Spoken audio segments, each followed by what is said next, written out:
નમસ્કાર, સુરત ફર્સ્ટ ન્યૂઝમાં આપનું સ્વાગત છે। જોઈએ સમાચાર વિગતવાર। સુરતમાં સતીશ મરાઠાની હત્યાનો લાઈવ વિડીયો। ખાડો ખોદતા હોય તેમ તલવાર, ધારિયા, કુહાડી અને ચપ્પુથી 39 ઘા ઝીક્યા। સૂર્યાની જેમ સતીશની હત્યા કરવા ગેંગ બની।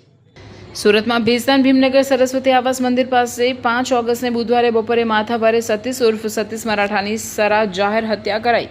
ફાયરિંગ ઉપરાંત ખાડો ખોદતા હોય તેમ 3 તલવાર, કુહાડીથી છાતી અને મોં પર 39 ઘા ઝીકી થયેલી હત્યાનો લાઈવ વિડીયો સામે આવ્યો। આ ચકચારી પ્રકરણમાં સુરત ક્રાઇમ બ્રાન્ચ અને તાપી જિલ્લા એલસીબી પોલીસે સંયુક્ત ઓપરેશનમાં મહારાષ્ટ્ર સરહદ તરફ ભાગી રહેલા 4 સગીર સહિત 9ને ઝડપી પાડ્યા અને એક શખ્સની શોધખોળ ચાલી રહી છે।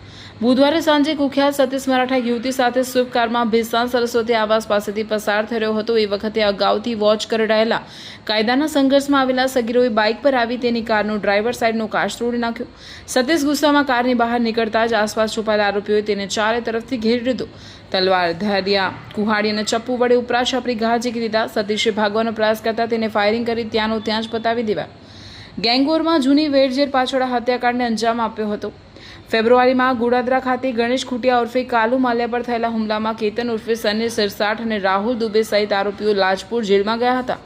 અહીં ગુજસી ટોક હેઠળ જેલમાં બંધ રાહુલ સોમર મંડળ સાથે તેમનો સંપર્ક થયો હતો। રાહુલે બંનેના સરખા દુશ્મન એવા સતીશ મરાઠાને રસ્તામાંથી હટાવવા તમામ મદદની ખાતરી આપી હતી।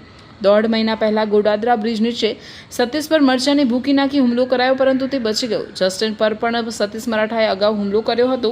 આ રીતે માથા ફરેલ સતીશે અનેક લોકો સાથે દુશ્મની કરી હતી, એટલે સતીશ સામેથી હુમલો કરે તે પહેલા જ આ ગેંગે આયોજન કરી તેનો ખેલ ખતમ કરી નાખ્યો।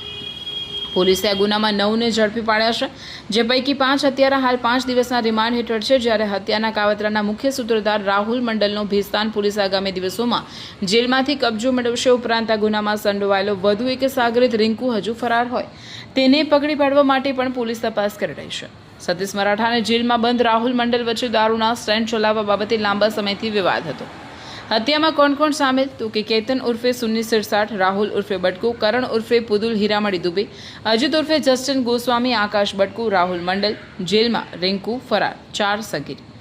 સતીશ મરાઠીની હત્યા દારૂનો ધંધો અને વર્ચસ્વની લડાઈમાં થઈ હતી। રાહુલ મંડલ, ગુજસી ટોક અને તેનો સાથીદાર શિવો ટકલો ડબલ મર્ડર કેસમાં જેલમાં જતા સતીશને મોકળું મેદાન મળી ગયું। ગોડાદરા વિસ્તારમાં તેણે પોતાનું નેટવર્ક ઊભું કરી દીધું હતું। ગોડાદરા બાર સતીશે સૂર્યા મરાઠીનો ગઢ ગણાતો હતો। એ ચોક બજારના પંડોળમાં પગ પેસારો કરવા માંડ્યો। રાહુલ મંડલ પંડોળમાં સ્ટેન્ડ ચલાવતો હતો। સૂર્યાની હત્યા બાદ પૈસા મામલે સફીને સતીશ તથા રાહુલ અપાર્ટમેન્ટ સાથે મોટી માથાકૂટ થઈ હતી।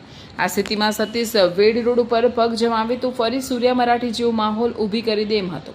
આથી રાહુલ મંડલે સતીશની ગેમ કરવાનું નક્કી કરી નાખ્યું હતું। સૂર્યા મરાઠીની હત્યા જેમ જ સતીશને મારવા રાહુલ મંડલે માથાભારે જનુની યુવકોને સગીરોને શોધીને ગેંગ બનાવી।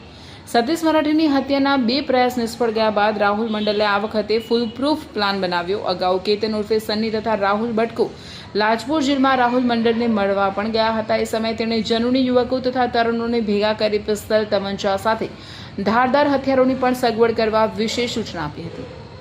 પોલીસના જણાવ્યા અનુસાર હત્યા માટે કુહાડી, તલવાર, ધારિયા અને ચપ્પુ ભાગડ વિસ્તારની દુકાનમાંથી ખરીદવામાં આવ્યા હતા। હથિયારો પૈકી એક ધારિયું અને ચપ્પુ સ્થળ પરથી મળી આવ્યો હતો। બાકીના હથિયાર શોધવા ઉપરાંત પોલીસે જાણવા માટે પણ કવાયત કરી રહી છે કે સતીશનું લોકેશન હુમલાખોરોને કોણે આપ્યું હતું।